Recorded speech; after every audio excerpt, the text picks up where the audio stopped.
I'm Lucy Edwards, Director of Strategic Engagement at Metaport. And today we're at Avenue 8, and my guest is Richard Grossman, and you are the president of Avenue 8. It's a young and beautiful and forward-moving, forward-looking company. So I really enjoy being here. Thank you. Well, thank you for coming.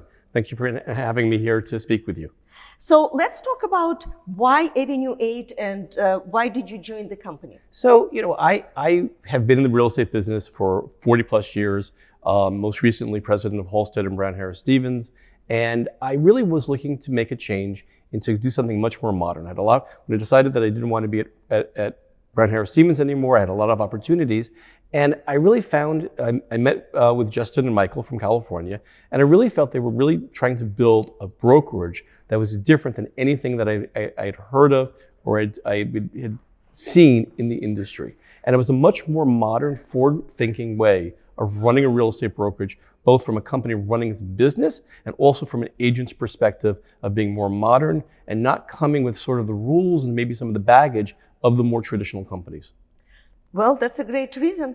Yeah. And you definitely found the right company. Yes. So yes, it is very refreshing. And the attitude and the approach, it's completely different, which I totally appreciate. So what would you say is the heart of Avenue 8? Like, is it the technology? Or well, we have incredible technology here, but we look at technology a little bit like, in a way that all firms should have good technology. So, I think our technology is great, but it's really not the thing that drives us. I think what drives us as a company is the way that we approach the business of running a much more streamlined business and running a business that can really navigate the waters for today versus a more traditional company that's coming with a lot of baggages, a lot of overhead and expenses that runs a company in a very different way. This also allows us to have a better economic relationship with our agents, which allows them in turn to invest in their business to bring more business in for themselves. In a nutshell, that's a little bit of how our thinking about how the business should be run.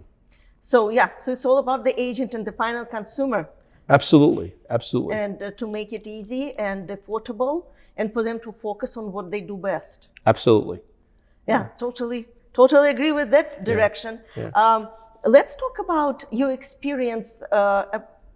You were talking about people moving around and how everything changed, the demographics. Sure. So the last time we sat down, which was during the pandemic, one of the things I mentioned to you is that I think that people are living is very different today than they have been in the past. And I think people are looking at their homes as much as a place to live as a place for an experience. And I look at a lot of people, sort of my generation, plus or minus a few years, who are sitting on assets that have appreciated a lot, and depending upon their wealth levels and so forth, and saying to themselves, how do I make the best out of my living arrangements? Maybe I don't need a 3-bedroom apartment in Manhattan anymore. How do I divide that between, a 2-bedroom apartment in Manhattan and maybe a property someplace else, whether that be Florida, the Hamptons, California, Paris, someplace else. I just, as you know, I've been spending a lot of time in Paris. I'm looking at that for myself. I'm looking at opportunities in Paris because I'm looking at that as a way to broaden my life and my lifestyle in a different way.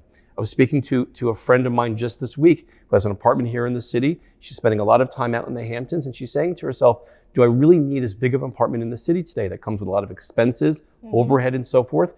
She's looking to downsize in the city and to spend more time in the Hamptons, again, making her lifestyle very different than it was before the pandemic. The same sort of principles that go into how offices and how agents are running their own business and their own lives are ways that just our consumers are thinking about themselves. They can work in many different places. They may need to be in the city a couple days a week, but they don't have to be here 5 days a week, 7 days a week, the way that we did before the pandemic. So that's the way that I think both agents and our consumers are thinking about living their lives in a different way. And it's giving people flexibility about where they can live and how they live. It gives them the freedom of choice there, and also the freedom of different experiences every day. Absolutely. I'm going to give you another example of that. I have some friends of mine who live up in Connecticut, and at one point they were looking to buy a bigger house in one of the commutable towns closer to New York City. And during the pandemic, they decided, you know what, we're not going to do that anymore. We're going to get a smaller place in the city because they come into the city a couple days a week for business, and we're going to build a bigger house. They have 2 young boys for their family and so forth, a little further out in an area that you wouldn't necessarily think of commutable, but they're looking to have a different lifestyle for themselves, their families, and to raise their children in a beautiful environment, but also have access to New York 1 or 2 days a week when they need it as well. That's a different way of thinking that people are doing today versus pre-pandemic. And it's really the technology of, both the, Zoom, not having to do in-person meetings as much and so forth, that are allowing people to do that. I'm also seeing, even among agents, which is, to me, this is a very interesting phenomena, about agents who are still very active agents in New York City, but are also spending a fair amount of time in other parts of the country, whether it's California, Florida, or Texas, or other parts. They're coming to New York to work when they need to do work here, but they're also spending time in other places because that's where that's where they see their lives and so forth. And they work there as well. As you know, we moved to Florida almost 2 years ago, and I see that a lot of agents who I know from New York area or from New Jersey or from Connecticut, they are getting their license in Florida, and they are spending a few months here, a few months there. They're learning the market. They are well-experienced agents. Some of them are really top agents, so it's easy for them to adapt. And I think I've seen that as well. And I think what they're doing is they're following their clients. And especially I think about some of the urban areas we're in. People, they're sort of like a triangle. There's California, there's New York, there's Florida, there's a few other stops in between. But in that triangle seems to have people going between those 3 places. And that's a little bit unique. And I think that's how we're evolving a little bit as a society. First of all, people can afford to do this today. There's a lot of wealth that has been created, so they can afford to do this. And I think that the agents themselves are saying, hey, I want a different lifestyle. I want to have time in Florida. I want to have time in California. There's a different, especially in the cold winters and so forth, it's a beautiful place to live. And I'm going to be in New York maybe in the spring and the summer, and I'm going to form a team and have maybe some of my teammates that I'm going to work in New York, or maybe I'm going to have a teammate that'll help me in Florida or in California as well. And that's a new phenomena. We really 20 years ago, we didn't really see agents licensed in multiple places. Unless they're adjacent, like New York and New Jersey, correct, or New York and Connecticut. Correct, but I'm talking about like halfway across, fully across the country, or halfway across the country, and they're doing that in teams, they're doing that in groups, and it's working for them, and it's really where their clients are going. We all know people like yourself who've left New York and living someplace else. You're still in New York a lot, you're still going to other places, but you've upped your lifestyle in a way that really didn't exist a generation ago. Well, I certainly more calm since I moved to Florida, that's for sure. That's great. Lifestyle here was very, very stressful for me.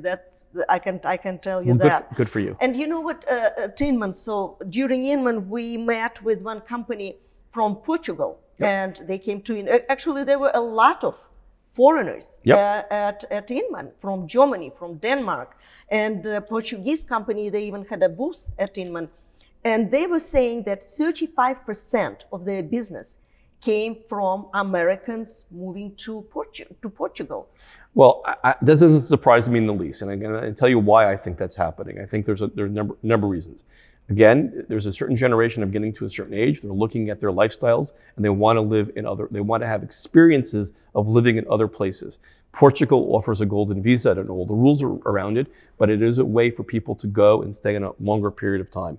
Other countries, and some countries in Europe offer that, some countries don't. But even if you're going into a country that doesn't, I think Americans are looking to go to some of these places because the lifestyle is just different than what we have in the United States. And that's really appealing to a lot of people who have the money and the means to be able to do that. And whether they're spending 2 months a year there at a time or moving there full time, it's something that they're looking at as to enhance their life. In addition, to go to countries like Portugal, for instance, the cost of living in these countries are so much lower. I have a very good friend of mine who sold a very big apartment in New York. And that was her nest egg. She took that nest egg and she bought an apartment in Portugal. Her cost of living in Portugal is probably 30 or 40% of what it costs to live in New York City. It just is a way for her to have a beautiful life and quite frankly, an enjoyable life living in Lisbon in a nice apartment. And she got to a certain age in her life. This is what she could afford to do, and it quite frankly turned out a very good thing.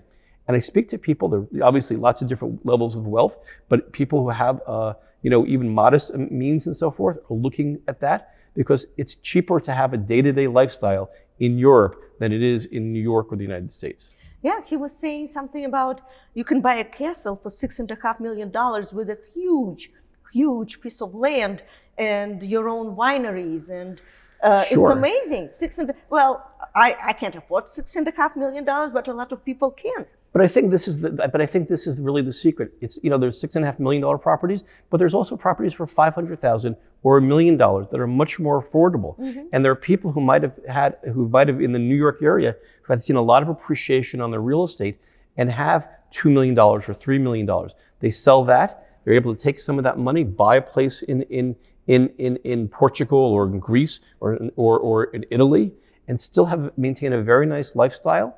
And $1 million goes a long way in Lisbon, or $1 million goes a long way in Athens in terms of buying a place. And the cost of owning the place is very low as well. I've been looking at apartments, as you know, in Paris. And one of the things that I find the most interesting thing is, to buy an apartment in Paris is a little bit cheaper than New York, but to own an apartment in Paris is, if you don't have a mortgage on it, is 10% of what it costs in New York City. I'm looking at apartments, 2-bedroom apartments, and the monthlies on the apartments are $300 and $400 per month. That's, for our standards, that's almost unheard of here. Mm-hmm. Yeah, exactly. And you traveled the world and you're enjoying it, and yes. I appreciate it. Tell me, please, what do you think about the marketing strategy in New York, in America? Because more or less it's standard, slightly different on the neighborhood and so on, but it's the same. Photography is important, Matterport is important. Interesting enough, I saw Matterport in Paris. So I was very pleased to see that the agents in Paris are using Matterport. That said, I think there's a lot of opportunity for companies in Europe to up their game on their marketing and so forth. I think that America, New York, California, Florida does an incredible job and a high level of marketing, and we do that very well. But I think that in Europe they have a ways to go on that. That's my 2 cents. Mm-hmm. That said, there are companies like Matterport, which is one of the greatest tools out there, and agents do have that, and they are using that to help you look at properties in those cities. Did you personally did you look at properties? You are renting now while you're thinking about buying, right? Correct. And I mean, I actually just got back last weekend, and I have been looking at properties to buy in Paris. Correct. So is it important for you to make sure that Matterport is available? I think it's an incredible tool because it's really the only tool that really allows you to see what the property looks like. And in Paris, they don't have as many tools as we have, and it makes it very hard. I mean, it's the best tool to really get a sense of what the apartment is like versus what they have now. So what some of them have. So the agents that have it helps you either fall in love with the property or eliminate the property and saying, you know what, this isn't for me. I'm going to go find something else. Richard, what would you wish to a new agent who is joining the industry and the industry in today's environment? So, I still going back to the basics. I believe in what I call skill development. And I believe that the best agents in this business are the ones that hone and develop those skills. And that's a wide variety of skills. It's marketing skills, it's business development skills, it's negotiation skills, it's learning the business, the art and the craft of real estate. It's something I've always said. So I think that, become a student of the business. Understand, as much as you can, go to see as many properties, go to as many opportunities to learn in different areas, speak to as many people. There's no one person knows everything about this business. There's lots of really smart people speaking about it. Go and talk to as many people as possible and being open to learning. The best advice I ever got in this business, which was from a cousin of my mother's, was a very successful businessman who used to have a large accounting firm. And he said, I used to tell the guys who worked for me, I'm going to pay you twice a week. At the end of the week, I'm going to write you a paycheck, and you're going to take it home, put it in the bank, and that's how you're going to pay your bills every week. But I'm also going to pay you in departing all the knowledge I have. And whether you absorb that or not is going to be up to you. He gave me that advice when I was 21 or 22 years old. And I will tell you, I've listened to that advice every day. It's what I teach when I speak to younger people. There's so much to learn. You're not going to learn it in school. You're going to learn it by doing. You're going to learn it by watching other people work. You're going to learn it by making mistakes. Don't make the same mistake twice. We always make mistakes, okay? Everybody in business has made mistakes, but learn as you go along. Have an open eyes, open ears. Be humble about it, and you will do very well because developing your skills becomes valuable because it becomes how you attract business. Because people want to do business with people that can help them achieve their goals. That is a beautiful advice. Well, Good. Thank you very much. Thank you. Thank you, Richard. Thank you for spending time with me and for inviting us to your office. Really appreciate it. And it's great to see you again. Good to see you as well. Thank you for coming. Have a great day. Cheers. Great. Cheers.